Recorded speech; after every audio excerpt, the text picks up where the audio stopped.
So there's a rumor that Warner Brothers might reboot the Harry Potter movie or movies after the failure of the Fantastic Beasts franchise. And I have to say, is that necessary? I'm already seeing articles about how that's a terrible idea for now from CBR, which I think it's comic book whatever blah blah. I know that might. So let's just take a look at this article though, because I want to find out more about this possible reboot. Apparently, it's a rumor and also a leak, so we're not really too sure. But here's what we know so far. So it says here that Warner Bros. Discovery is planning to reboot Harry Potter in the next few years, and my opinion, because I've seen all the movies, is that I don't think they should do that. Daniel Radcliffe, Rupert Grint, and Emma Watson all worked hard in these movies. They grew up with these movies. They've been acting in these movies since they were kids, and it catapulted their careers. Well, I don't know about Rupert Grint, because he's in an M. Night Shyamalan movie, so poor bastard. And Daniel Radcliffe, he's on my wall. He has his own Broadway card up there, so obviously he's fine. And Emma Watson is Emma Watson. I just don't think they should do that. I don't think they should do that at all. You've built a whole thing, and also, that wouldn't make any sense, because we've used these actors for Universal. I want to get into that. And you know what? I will. I went to Universal, and I saw, it was really, really interesting to see these actors come back to just record, roller coaster stuff. They made a whole animatronic for Hagrid. May he rest in peace. You get to see Hagrid, Neville, I'm trying to think of all the characters' names, Dumbledore, everyone, this other ride I went on, and there was another Harry Potter thing I went on that had the main people. No, there was this one cool ride where you get to fly with Harry. Oh, no. The Gringotts one. The Gringotts one introduced to Charlie Weasley, who was my favorite and my sister's favorite, because, well, we only knew him from the books. And he wasn't in the movie that much. Justice for Charlie. We went on that ride 3 times, only for Mama and Charlie.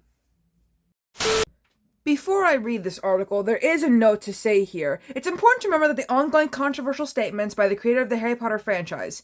CBR supports the hard work of industry professionals on property fans know and love, and the wider world of Harry Potter that fans have adopted as their own. You can find CBR's continued coverage on Rowling here. That's all I want to read. Now let's see.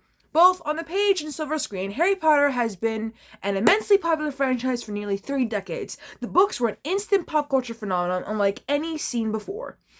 And the film adaptations continue to rank as some of the most successful movies ever made. The series wrapped up in suitably climactic fashion with 2011 with Harry Potter and Deathly Hallows Part 2. A quick side note, why didn't they just combine 1 and 2 together? Was it going to be too long? If that was the case, then, why couldn't it be too long? I sat in the movie theater for 3 hours and watched the blue people swim in the ocean when I could have seen Puss in Boots too. So I definitely would have sat down and watched Harry Potter 1 and 2 if they were combined, Harry Potter Deathly Hallows 1 and 2 if they were combined together. But instead I watched it at home and I got a headache because I think it was too much for my pea brain to handle. I'm so mean to myself. But the Wizarding World stuck around with the David Yates-helmed Fantastic Beasts prequel series, which I remember kind of seeing the first movie, and I was like, oh, we're doomed. Now, a recent tweet reporting an apparent leak from Warner Bros. Discovery higher-ups suggests that David Zaslav and co., having cancelled any subsequent Fantastic Beasts continuation, plan to move forward on a complete reboot of the Harry Potter franchise in the next 3 to 5 years. Harry Potter is undoubtedly an iconic franchise, but a reboot isn't a good choice. Here's a thought I've always had. A cartoon? A cartoon would have been cool. A Harry Potter cartoon would have been absolutely amazing. I would imagine, the first season being Sorcerer's Stone. And then if that does well, everything else. Just don't try making it bad. We've already had bad cartoons so far. I just spilled water on myself. Hold that cup of water. Anyways, that's my opinion. But also, how about not rebooting Harry Potter? Because I remember there is a Harry Potter play on Broadway that has a book that we could, turn maybe into a series. Cursed Child. Given given the state of Hollywood's current obsession with IP, Velma, every major studio is desperate to build out some approximation of a cinematic universe and milk every last penny from any recognizable title. The Harry Potter Wizarding World franchise, alongside the DC properties, is one of Warner Bros. Discovery's few true cash cows on the level of Star Wars or the MCU. As such, a full-blown reboot on the core story is as unsurprising as it is uninspired. Rebooting Harry Potter, now or in the very near future, is simply a bad idea. People have been saying that instead of rebooting Harry Potter, they should reboot the Chronicles of Narnia, and I completely agree with that because those books deserved so much better, and we want that to be fixed. We want more of that. If that didn't suck, maybe we wouldn't be in this situation.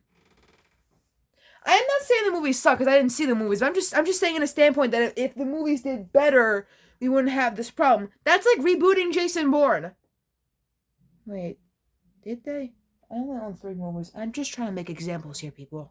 CBR then goes on to say more things about it, like how the last 2 Wizarding World movies flopped so hard, made me cry tears of sadness. And that is the Fantastic Beasts franchise.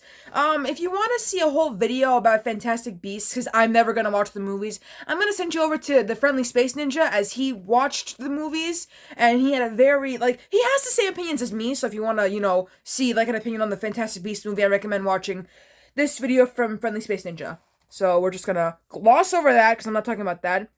The original Harry Potter films are still too relevant and well-loved. That's another point.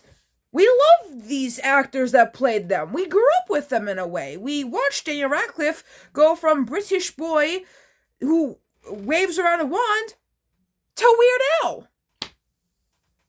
Yeah, and now Ron Weasley went from looking like Ed Sheeran to being in an M. Night Shyamalan movie. I'm sorry. Sorry, Rupert.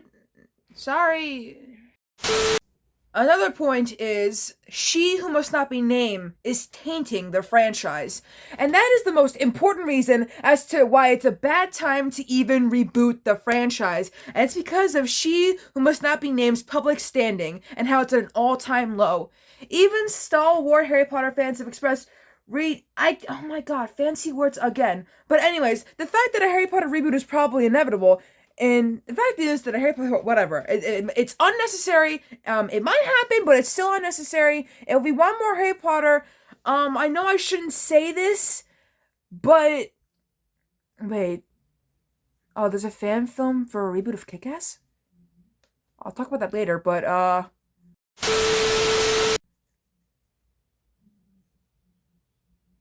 okay, yeah, we'll talk about that later. But anyways, if you want more Harry Potter, would it really be so bad to do Cursed Child? Considering I did once make a video talking about how HBO Max wanted to make a Cursed Child movie, why not maybe a Cursed Child show? That way, we bring back the actors. We come together.